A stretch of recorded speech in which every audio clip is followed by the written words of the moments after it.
pessoal, tudo bem com vocês? E sejam bem-vindos a mais um Lendo e Reagindo a Anne de Green Gables. Hoje a gente vai ler do livro 2, né, que se chama Anne de Avonlea, na verdade, o capítulo 11, vamos ler aqui juntos. Se você é novo no canal, seja bem-vindo. Vou deixar aqui a playlist com todos os vídeos, né, do Lendo e Reagindo a Anne de Green Gables, que você pode ir lá e assistir desde o capítulo 1 do livro 1, para você pegar a história desde o começo. Se você já tá aqui no canal há um tempinho, obrigado por estar aqui de volta. E hoje a gente vai ler aí o capítulo 11 juntos, tá? Lembrando que eu sempre deixo o link para quem quiser adquirir os livros da Anne aqui na descrição do vídeo. Tem o link para comprar o livro 1 ou para comprar os livros separadamente, e tem o link também da saga completa, que são 13 livros. Então confere lá se você quiser aí ler um pouquinho mais rápido do que a gente aqui, porque eu tenho soltado um vídeo por semana, mas se você quer ler junto comigo, fique à vontade, tá? Tem como também adquirir o livro para ir lendo um capítulo por semana comigo. E vamos lá, hoje a gente vai ler o capítulo 11, que se chama Fatos e Fantasias. Gente, o que vai acontecer com os gêmeos e com a Anne nesse capítulo? Porque agora eu estou super empolgada também com a saga do Dave e da Dora, né? Que são os gêmeos que a Marilla e a Anne estão cuidando agora. Então vamos lá. Lecionar é realmente um trabalho muito interessante, escreveu Anne a Stella Maynard, a sua colega da Queen's Academy. Jane costuma dizer que é monótono, mas eu não acho. Algo divertido acontece praticamente todos os dias, e as crianças falam coisas tão engraçadas. Jane diz que repreende os alunos quando fazem discursos do tipo, e é bem provável que seja por isso que ela considera o trabalho monótono. Nessa tarde, o pequeno Jimmy Andrews queria soletrar a palavra salpicado, mas não conseguia. Bem, disse ele, por fim, não consigo soletrar essa palavra, mas sei o que significa. E o que é? Eu perguntei. O rosto do St. Clair Donnell, senhorita. St. Clair certamente tem muitas sardas, e eu tento impedir que os outros comentem a respeito, pois eu era sardenta e me lembro bem como era. Mas não acho que St. Clair se importe com isso. Ele esmurrou Jimmy no caminho para casa, mas foi por tê-lo chamado de St. Clair. Eu soube da briga, mas não oficialmente, então creio que não preciso tomar nenhuma providência. Ontem eu estava tentando ensinar a adição a Lottie Wright. Perguntei-lhe, se você tem 3 doces em uma das mãos e 2 na outra, quantos terá ao todo? Um bocado, disse Lottie. Gente, os alunos da Anne, meu Deus do céu! Na aula de Ciências Naturais, quando pedi que me dessem uma boa razão pela qual os sapos não deveriam ser mortos, Bendy Sloane respondeu seriamente, porque iria chover no dia seguinte. Gente, porque tem a superstição, né, de que, tipo assim, se você não vê nenhum sapo, ou se você vê sapo morto, vai significa que é porque vem chuva por aí. Enfim. É tão difícil não desatar a rir, Stella. Tenho de me segurar até chegar em casa. E Marilla disse que fica nervosa ao ouvir gargalhadas frenéticas vindo do quartinho do lado leste, sem nenhuma razão aparente. Ela contou que um homem em Grafton começou assim e acabou ficando louco. Sabia que Thomas Becket foi canonizado como uma cobra? Foi o que disse Rosie Bell. E diz também que William Tyndale escreveu o Novo Testamento. Aí tem aqui uma nota de rodapé sobre ele, ó. William Tyndale foi um pastor protestante e acadêmico inglês. Traduziu a Bíblia para uma versão inicial do inglês moderno. Ele ajudou a traduzir, mas obviamente não foi ele quem escreveu o Novo Testamento, né?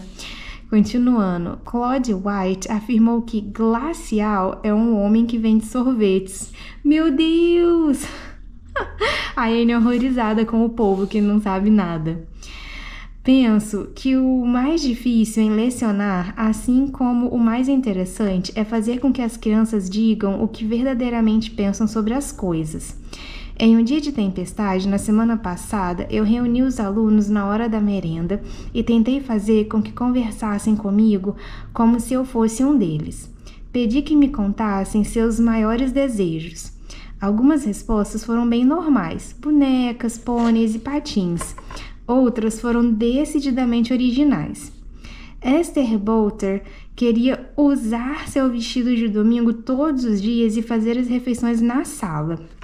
Hannah Bell queria ser boa sem ter que se esforçar tanto. Marjorie White, de 10 anos, contou-me que queria ser uma viúva. Meu Deus!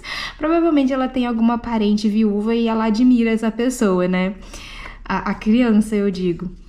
Quando perguntei o porquê, ela respondeu com muita seriedade que, se você é solteira, as pessoas a chamam de solteirona, e se é casada, seu marido controla sua vida. Porém, se for viúva, você não corre o risco nem de uma coisa nem de outra. Faz sentido, faz muito sentido. O desejo mais singular foi o de Sally Bell. Ela queria uma lua de mel. Perguntei se ela sabia o que isso significava e ela respondeu que achava que era um tipo extraordinário de bicicleta, pois um primo de Montreal saiu de lua de mel quando se casou e eles sempre tiveram o último lançamento de bicicletas. Gente, é tão bonitinho o pensamento das crianças quando elas são tão inocentes, assim, que elas supõem coisas, né? Mas é engraçado. Continuando, outro dia eu pedi que me contassem qual era a pior travessura que já tinham feito. Não consegui fazer com que os mais velhos se abrissem, mas o terceiro ano respondeu livremente. Elisabel ateou fogo no novelo de linha de sua tia. Quando perguntei se ela realmente teve a intenção de fazer isso, respondeu-me que não inteiramente. Ela acendera só a pontinha para ver se iria pegar fogo, mas todo o pacote se queimou em um piscar de olhos. Emerson Gillis havia gastado 10 centavos comprando balas, quando deveria ter doado dinheiro aos missionários. O pior crime de Annetta Bell foi comer amoras que cresciam no cemitério. Gente, não pode comer coisa que cresce no cemitério por causa de contaminação, mas enfim, né? Esse livro é de 100 anos atrás e também era criança, não tinha como ela saber. Willie White tinha escorregado do telhado do estábulo um monte de vezes usando as calças de domingo. Fui punido por isso, pois tive que usar calças remendadas na escola dominical durante todo o verão, e quando se é punido por ter feito algo, não é preciso se arrepender, declarara Willie. Gostaria que você pudesse ver algumas das redações deles. Quero tanto que vou enviar a cópia de algumas que foram escritas recentemente. Na semana passada, eu pedi aos alunos do 4º ano que escrevessem cartas para mim sobre o que quisessem e sugeri que eles poderiam escrever sobre algum lugar que visitaram, alguma pessoa ou coisa interessante que tivessem visto. Eles deveriam usar papéis de carta de verdade, selá-los em um envelope e endereçá-los para mim, sem a ajuda de ninguém. Na sexta-feira passada, eu encontrei uma pilha de cartas em minha mesa pela manhã, e naquela noite constatei que lecionar tem seus deleites, assim como seus pesares. É verdade, gente, eu sou professora e assim, tem muita coisa legal, engraçada e até assim, inspiradora que acontece, mas tem cada coisa doida e bizarra que acontece às vezes, principalmente quando você dá aula para criança. Teve um momento ali na minha carreira que, além de dar aula para adultos, que eu sempre dei aula para adultos, né, aula de inglês para adultos, mas teve uma empresa que eu trabalhei que eu tinha que dar aula para adulto, para adolescente, para criança também. As turmas eram assim, durante o dia, né, de manhã e de tarde era criança e adolescente e de noite era para adulto. Então assim, cara, quando você tá dando aula para criança é muito engraçado e às vezes também dá um pânico, principalmente quando, tipo, você tem que lidar com pais doidos e, tipo, com umas... Enfim, vamos continuar aqui.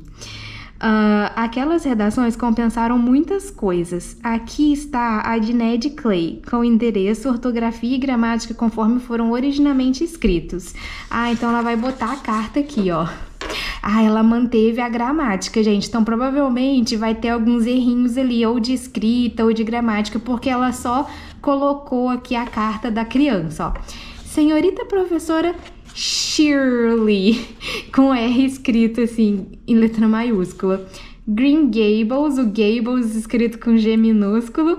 PE Ilha Pássaros. Querida professora, acho que vou escrever uma redação sobre pássaros. Pássaros é animais muito úteis. Gente, eu vou ler com os erros que a criança cometeu aqui, tá? Ele colocou a conjugação do verbo errado, né? O aluno. Pássaros é animais muito úteis.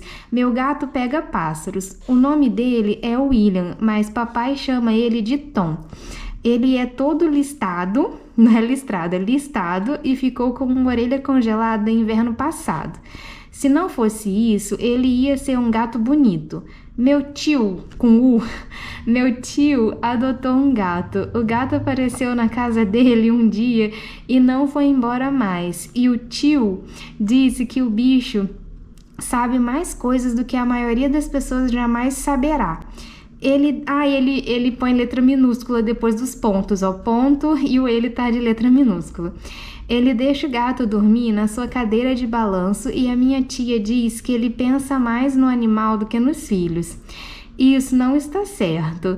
Temos que... Nossa, ele não colocou letra maiúscula em nenhuma frase sem ser a primeira. Temos que ser gentis com os gatos e dar leite fresco para eles, mas não devemos tratar eles melhor do que nossos filhos. Isso é tudo que consigo pensar sobre o assunto por agora, então sem mais. De Edward Blake Clay, com letra maiúscula para terminar a frase, mas nos começos nunca foi, né? Ai, gente, que bonitinho os alunos da Anne. Vamos lá, ó. A carta de St. Clair Donnell é, como de costume, curta e objetiva. Ele nunca desperdiça palavras. Não creio que ele tenha escolhido o assunto ou acrescentado a observação por malícia premeditada. Ele só não tem muito tato ou imaginação. Vamos ler aqui a carta do St. Clair. Querida senhorita Shirley. Escreveu Shirley certo dessa vez, né? Esse aluno aqui. A senhorita pediu que descrevêssemos algo estranho que tenhamos visto. Vou descrever o salão de Avonlea. Gente, tocou na ferida da Anne, porque o salão tá lá com aquela cor azul feia que ninguém gostou. Ai, gente, continuando. Ele tem 2 portas, uma interna e outra externa. Tem 6 janelas e uma chaminé. Tem 2 extremidades e 2 lados. Está pintado de azul. É isso que o torna estranho. Está situado na estrada de baixo para Carmody. É a 3ª construção mais importante de Avonlea. As outras são a igreja e a loja do ferreiro. As pessoas se reúnem lá para clubes de debate e palestras e concertos. Atenciosamente, Jacob Donnell. PS. O salão é de um azul muito brilhante. Gente, que capítulo maravilhoso. Eu tô amando esse capítulo e ler as coisas que os alunos da Anne escreveram. Pera, ai, não aguento. Nossa, a próxima carta é gigantesca, gente. Mas vamos lá. A carta de Annetta Bell foi bem extensa, o que me surpreendeu, pois escrever redações não é o forte dela, e quando as escreve, geralmente são tão breves quanto a de St. Clair. Annetta é uma garotinha muito tranquila e um modelo de bom comportamento, mas ela não tem nem um pouquinho de originalidade. Aqui está a carta dela. Queridíssima professora! É puxa-saco da escola. Acho que vou escrever para a senhorita uma carta falando sobre o quanto eu a amo. Meu Deus, que puxa-saco. Toda professora tem um aluno puxa-saco, gente. Toda turma tem um aluno puxa-saco. Eu sei como é que é. Já dei aula para turmas de criança e sempre tem um aluninho que, tipo assim, te adora muito. Ao mesmo tempo que sempre tem um aluninho que te odeia muito. É muito engraçado isso. Mas continuando. Eu a amo com todo o meu coração, alma e mente, com tudo que há em mim para amar. Eu quero servi-la para sempre, será meu maior privilégio. É por isso que eu me esforço tanto para ser boa na escola e aprender as lições. A senhorita é tão linda, minha professora. Sua voz é como música e seus olhos como amores perfeitos regados pelo orvalho. A senhorita é como uma grande e majestosa rainha. Seu cabelo é como um ouro ondulado. Anthony Pye diz que é ruivo, mas a senhorita não deve dar atenção a ele. Gente, o povo de verdade odeia cabelo ruivo nessa cidade. Só conheço a senhorita há alguns meses, mas não consigo imaginar que já houve um tempo em que não a conhecia, quando a senhorita ainda não tinha entrado na minha vida para abençoá-la e santificá-la. Sempre recordarei deste ano como o mais maravilhoso da minha vida, pois foi o ano que me trouxe a senhorita. Além disso, foi o ano em que nos mudamos de Newbridge para Avonlea. Meu amor pela senhorita enriqueceu minha vida e me manteve longe do perigo e da perversidade. Devo tudo isso à senhorita, minha querida professora. Jamais esquecerei do quão linda a senhorita estava na última vez em que a vi, com o vestido preto e as flores no cabelo. Sempre me lembrarei de você assim, mesmo quando estivermos velhas e grisalhas. Sempre será jovem e bonita para mim, querida professora. Penso na senhorita o tempo todo, de manhã, ao meio-dia e ao anoitecer. Amo quando sorri e quando suspira, mesmo quando parece desdenhosa. Nunca vi a senhorita ficar irritada, ainda que Anthony Pye diga que está sempre irritada, mas sei que demonstra estar brava com ele porque ele merece. Amo a senhorita vestida de qualquer maneira. Parece mais adorável em cada vestido novo do que no anterior. Querida professora, boa noite. O sol já se pôs e as estrelas estão brilhando. Estrelas tão brilhantes e tão belas quanto seus olhos. Um beijo em suas mãos e rosto, minha amada. Que Deus a proteja e guarde de todo mal. Sua afetuosa aluna, Aneta Bell. Gente, o drama dessa carta. Meu Deus do céu. Essa carta extraordinária me deixou intrigada, e não foi pouco. Eu sabia que Aneta não poderia ter escrito algo assim, da mesma forma que ela não conseguiria voar. Quando fui para a escola no dia seguinte e levei-a para um passeio até o riacho no horário do recreio e pedi-lhe que me contasse a verdade sobre a carta. Aneta chorou e confessou de livre e espontânea vontade. Contou que nunca havia escrito uma carta e que não sabia por onde começar ou o que dizer, mas que encontrou um pacote de cartas de amor na primeira gaveta da cômoda da mãe, escritas por um antigo namorado. Não eram do meu pai, soluçou Aneta. Eram de um rapaz que estava estudando para se tornar ministro e que sabia escrever lindas cartas. Mas mamãe acabou não se casando com ele. Ela disse que não conseguia entender bulhufas do que ele dizia na maior parte do tempo. Mas achei que as cartas eram adoráveis, então copiei algumas coisinhas aqui e ali para escrever a senhorita. Substituí dama por professora e escrevi algumas coisas que me vieram à mente e mudei algumas palavras. Coloquei vestido no lugar de humor. Meu Deus, que garotinha sapeca, meu Deus do céu. Não sei o significado de humor, mas suponho que seja algo de vestir. Não achei que a senhorita perceberia a diferença. Não sei como descobriu que não escrevi a carta toda. A senhorita deve ser impressionantemente sábia, professora. Eu disse a Aneta que foi muito errado copiar a carta de outra pessoa e fingir que era sua, mas receio que o único arrependimento dela foi ter sido descoberta. E eu te amo, professora, soluçou ela. Era tudo verdade, mesmo que o autor tenha sido um ministro. Amo a senhorita com todo o meu coração. É muito difícil repreender alguém apropriadamente em tais circunstâncias. Aqui está a carta de Barbara Shaw. Não consigo reproduzir os borrões de tinta da original. Meu Deus, a tinta estava toda borrada. Querida professora, a senhorita disse que poderíamos escrever sobre alguma viagem. Eu só viajei uma vez. Fui para casa da minha tia Mary no inverno passado. Minha tia Mary é uma mulher muito peculiar e uma grande dona de casa. Na primeira noite nós tomamos chá. Eu derrubei um jarro de água e o quebrei. Tia Mary disse que tinha o jarro desde que se casara e ninguém o havia quebrado antes. Quando levantamos, eu pisei na barra de seu vestido e todos os babados da saia se rasgaram. Gente... Na manhã seguinte, quando me levantei, bati a jarra contra a bacia e quebrei as duas. E entornei uma xícara de chá na toalha de mesa durante o café da manhã. Quando estava ajudando tia Mary com a louça do jantar, deixei cair um prato de porcelana que se quebrou. Naquela noite eu caí da escada e torci o tornozelo e fiquei de cama por uma semana. Ouvi titia dizer ao tio Joseph que tinha sido uma bênção, do contrário eu teria quebrado a casa inteira. Quando melhorei já era hora de voltar. Não gosto muito de viajar, gosto mais de vir para a escola, especialmente desde que vim para Avonlea. Atenciosamente, Bárbara Shaw. Gente, coitada dessa criança! Aí, continuando. A de Willie White começou assim: respeitável senhorita. Quero contar sobre a minha tia muito valente. Ela mora em Ontário e, certo dia, ela foi até o celeiro e viu um cachorro no quintal. O cachorro não tinha porque está ali. Então, a tia pegou um pau e bateu forte nele e depois levou para o celeiro e o prendeu. Logo em seguida, chegou um homem procurando um leão falso.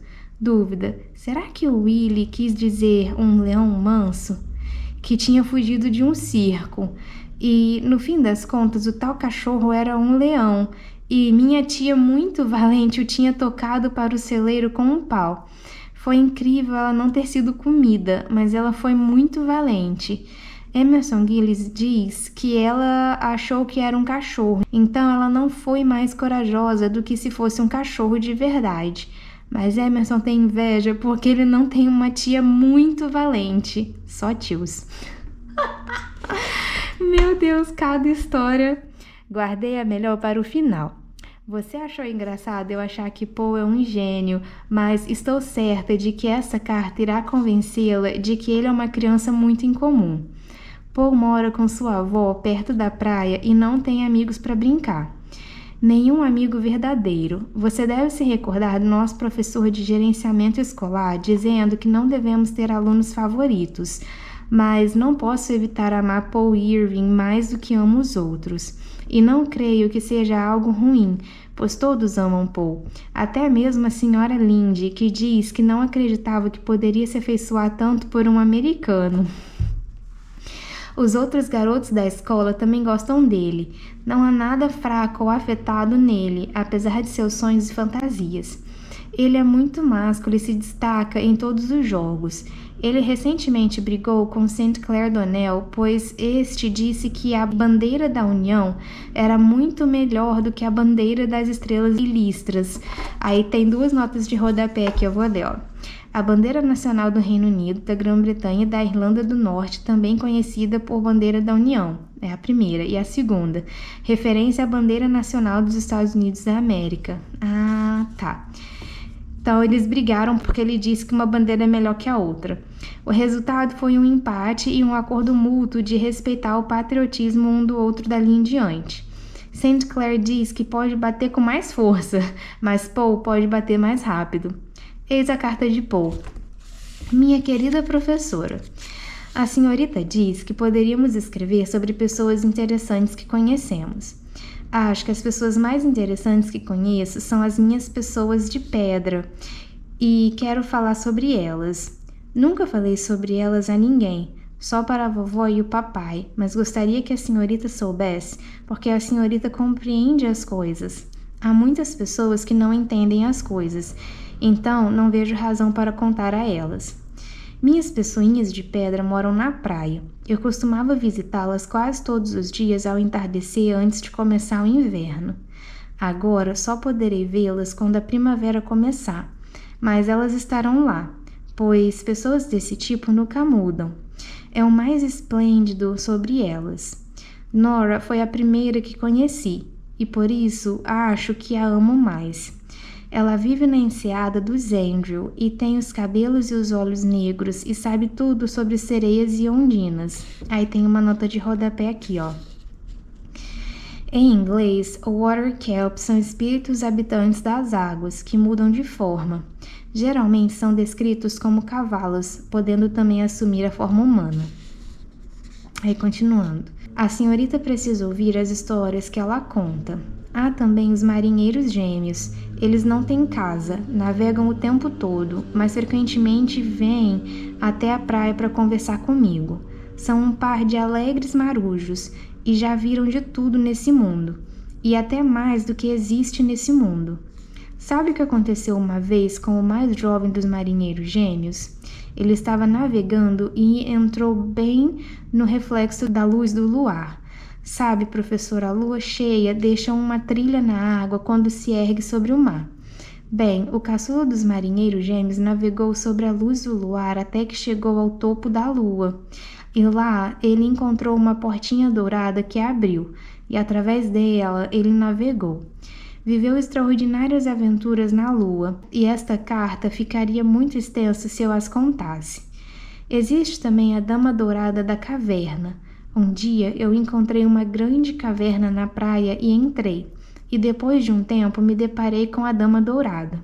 Ela tem o cabelo dourado que chega até os pés, e seu vestido é todo cintilante e resplandecente, como se fosse ouro vivo. Ela possui uma harpa de ouro que toca o dia inteiro. É possível ouvir sua música ao longo da costa, se escutar com cuidado, mas a maioria das pessoas pensaria que é só o vento entre as rochas. Nunca contei a Nora sobre a Dama Dourada. Tenho muito medo de que isso possa magoá-la. Ela fica chateada até mesmo se eu converso por muito tempo com os marinheiros gêmeos. Sempre encontro os 2 marujos nas rochas listradas. O mais jovem deles é muito bem-humorado, mas o mais velho parece assustadoramente bravo às vezes. Tenho minhas suspeitas sobre eles. Creio que poderia ser um pirata se quisesse. Existe algo muito misterioso nele. Ele xingou uma vez e eu lhe disse que não precisaria mais vir à praia para falar comigo se fizesse isso novamente, pois prometi à vovó que nunca teria amizade com alguém que diz palavrões. Ele ficou bem assustado, é verdade, e falou que se eu o perdoasse, me levaria ao pôr do sol. Então, no entardecer do dia seguinte, enquanto estava sentado nas rochas listradas, o gêmeo mais velho veio navegando em um barco encantado, e eu embarquei. O barco era perolado e refletia o arco-íris, como a parte interna de uma concha de mexilhão, e sua vela era como a luz do luar. Bem, nós navegamos diretamente para o ocaso. Imagine isso, professora, eu estive no pôr do sol. E como a senhorita acha que ele é? O ocaso é uma terra cheia de flores. Navegamos por um imenso jardim e as nuvens eram como canteiros. Estivemos em um grande porto dourado e eu desembarquei em um grande prado, todo coberto por narcisos tão grandes quanto rosas. Fiquei lá por muito, muito tempo. Pareceu-me quase 1 ano. Mas o gêmeo mais velho disse que haviam se passado apenas alguns minutos. Sabe, na terra do pôr do sol, o tempo é muito mais longo do que aqui. Seu amoroso aluno, Paul Irving. PS, é claro que nada nessa carta é verdade, professora. Paul Irving, ok. Ai, gente, que bonitinho, que engraçado esse capítulo. Eu adorei, adorei, adorei, gente. Muito bom. Ai, gente, a Anne e seus alunos, adorei, ri muito, me diverti. Espero que vocês tenham se divertido também com esse episódio aí, com as cartas dos alunos para Anne. E, pessoal, espero que vocês tenham se divertido com o vídeo, sabe? Eu tô gostando muito de ler esse livro, espero que vocês também. E é isso aí, pessoal. Se vocês gostaram desse vídeo, clique em gostei, que isso me ajuda bastante. Se inscrevam no canal.